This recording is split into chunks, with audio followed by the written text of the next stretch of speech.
Hey everybody, T.O. from Artgeekteaching. Today is Watchlist Wednesday, a new thing I want to try to do maybe once a week where I'm giving a shout out to other creatives that I found on YouTube. Coming up.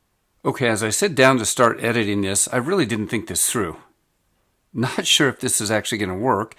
I don't know if I can showcase other people because of copyright issues, but like everything, I'm just going to go for this, and it may not work, but we'll check it out.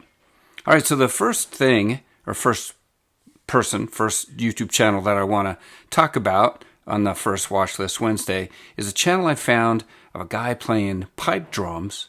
His channel is called After Cooking, and he basically drums on throwaway, what he calls throwaway garbage from the kitchen. So check it out.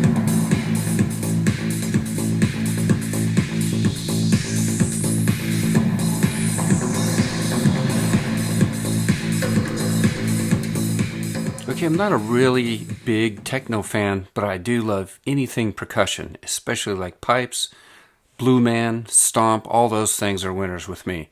So anyway, hopefully you enjoyed this and you go see him on his YouTube channel. Check him out.